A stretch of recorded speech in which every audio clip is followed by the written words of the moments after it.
Rolling into Goldfield in the dark, you get a tiny sense of what once was. This town produced over $1.8 billion of gold in the early 20th century in today's value. It became the largest town in the state for a moment. Most of the town burned in 1923, so there are only a few key historical buildings left. The Earps even lived here for a short while. Right outside of town was a little place that we had to explore. One time, a guy named Chad was driving through Goldfield and saw a car with its nose buried in the sand standing upright. He investigated and found out a local guy named Mark was responsible. Chad had a vision to expand on this with Mark and make it a whole forest, so he moved to Goldfield, and now there are over 40 vehicles out here. I've heard it described before that a person can never ask, "What is art?" Art is a why. The interpreter really can only ask, why is art? Art. Well, this site made me think of that, and it still does. I really appreciate what Chad and Mark did.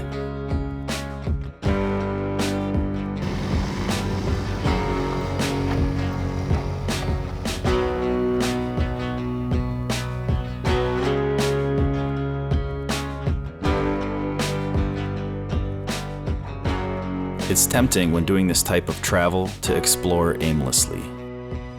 That's also the drawback.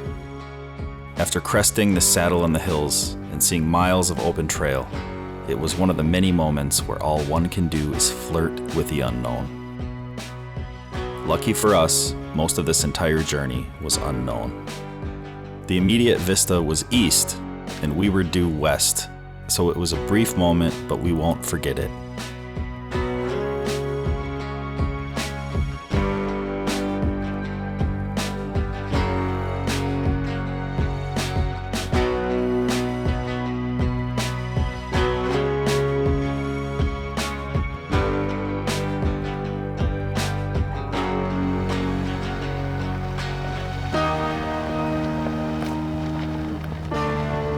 So apparently at a party one time, Chad and Mark had a dispute that ended their friendship, and consequently, the Car Forest project as well.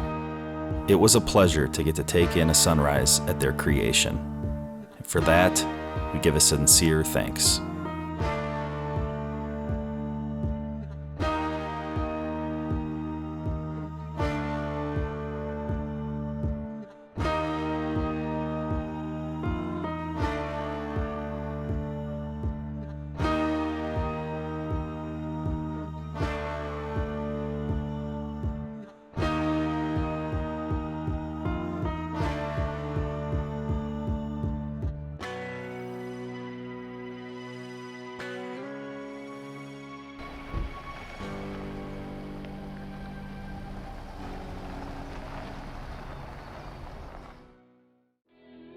Taking the road less traveled out of Goldfield, we dipped down into a valley that looked nearly inhospitable. The lithium mining in the valley is about the only main industry in the area now, but it wasn't always like that. People moved here originally in 1864 when silver was discovered in the nearby hills. Then later, more folks came to extract the salt from the valley in the late 19th century. In the desert sun, mules pulled massive wooden wagons with wheels up to 8 feet in diameter. In 1966, with the discovery of lithium, the town's modern destiny was sealed. In 2010, U.S. taxpayers subsidized $28 million to upgrade the lithium production here, and as of 2017, this is the only operating source of lithium in the USA. I'm sure Elon Musk isn't mad. This is one Wild West town.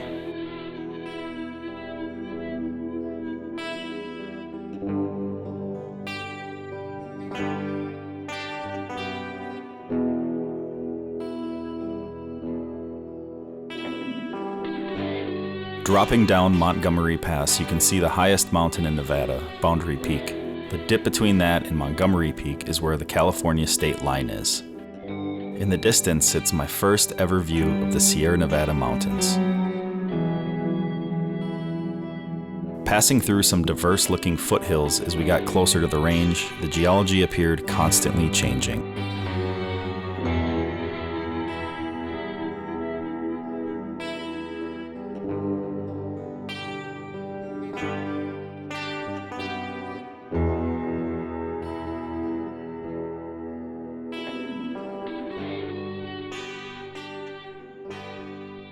This is the oldest lake in America.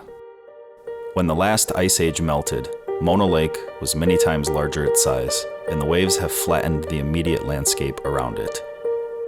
In the 1860s, Mark Twain found this lake to be a lifeless, treeless, hideous desert, the loneliest place on Earth.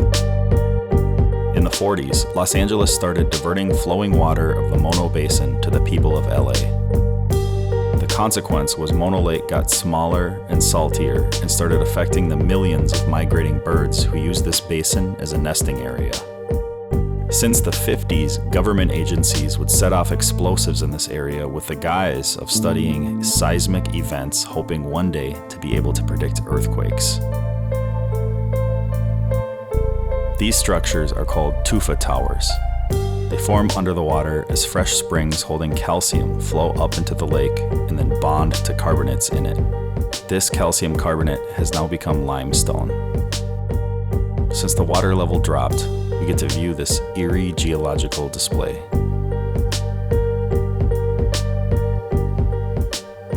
The lake is too salty for fish, but has very important life in it. Brine shrimp and brine flies flourish and live as an important food source. Brine shrimp are the world's most ancient crustaceans, and the specific type here are unique to only this location. Their combined estimated dry weight in the summer is 6 million pounds. Without life in the water, everything else would suffer a terrible chain reaction.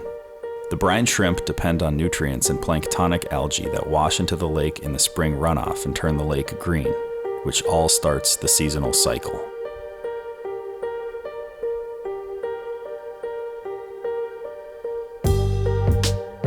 In the 80s, conservation efforts led to a new era of water rights and management.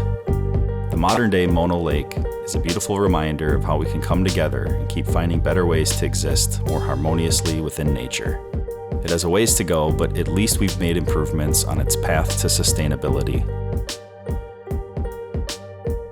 Many locals believe the public has been fed lies about what was truly a flourishing ecosystem here just 100 years ago. Like always, I tend to think the truth is somewhere in the middle.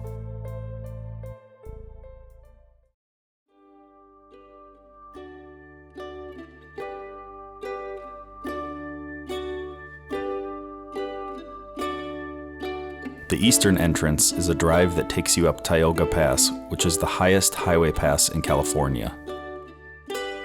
In the 19th century, there was a large Basque population around here, and they became masters of carving signatures and art into trees. Not many people know that you can take a hiking tour to see this old sheep herder graffiti. One day, I hope to return and see some of these. The landscape was pristine, and at the entrance we were greeted with great friendliness.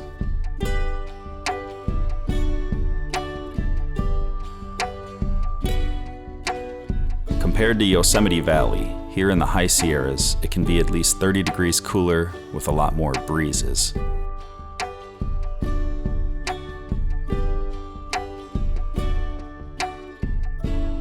This High Sierra Lake is the largest in the whole park, and possibly its most beautiful.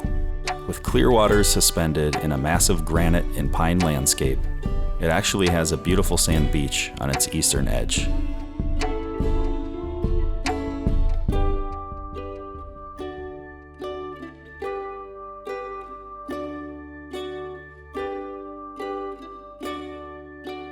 Named after the guy who also designed New York Central Park and his son, Olmsted Point is the first major view you get of the valley.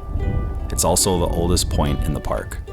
The views here are so spectacular that it's easy to miss the resilient beasts of trees that somehow found granite rock to be their permanent home. Well, there's fire was right there at the road. That's crazy.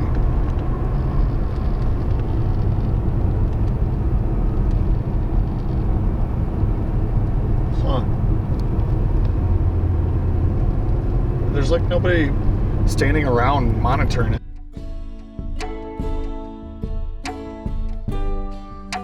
Half Dome View was the first chance we got to see the face of Half Dome in the famous El Capitan.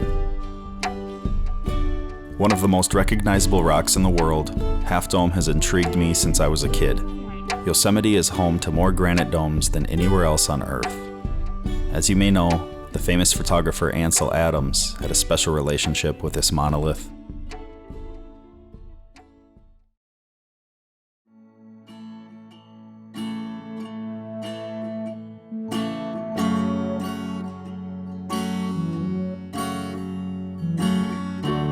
As you drop down into the valley, the magnitude of everything grows and grows.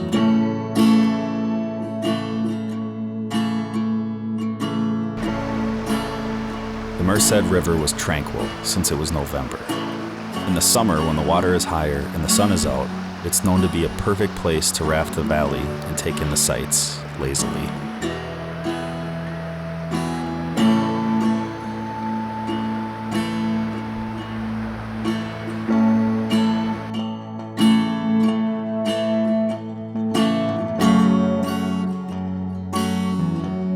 Thousand feet of pure granite, El Capitan is the sheerest cliff in North America with 93% grade. The igneous rock was formed about 100 million years ago, but the glacial flow that carved its face was happening just 1 million years ago.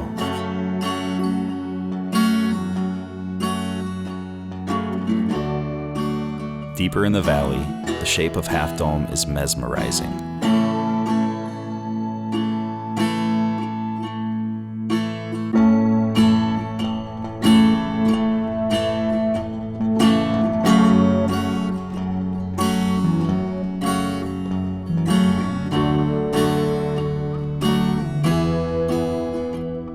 Hiking to the top is possible in a single day's journey. It's something I truly plan on doing.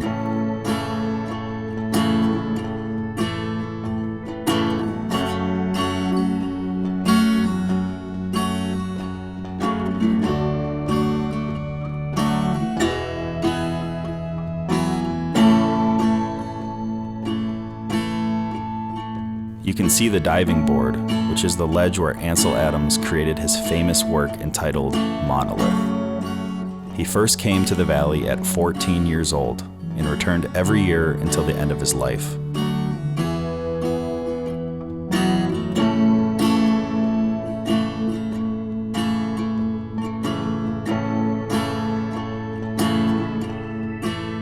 The first ascent of El Capitan took 48 days. As many of you know, the living legend Alex Honnold did it in under 4 hours with no rope or safety gear. This is the site of what some claim to be the most important recorded athletic endeavor in history.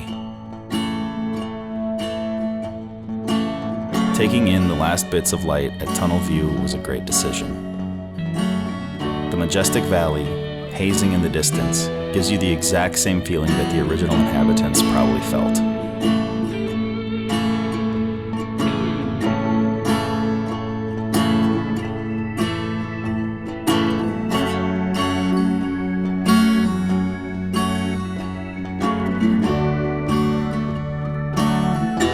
As your eyes trace the wall of El Cap and think of the humans who scale this cliff, it makes you ponder at what's next for humanity.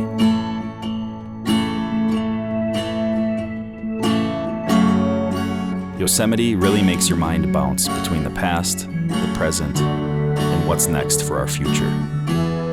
We hope all of you can experience this someday.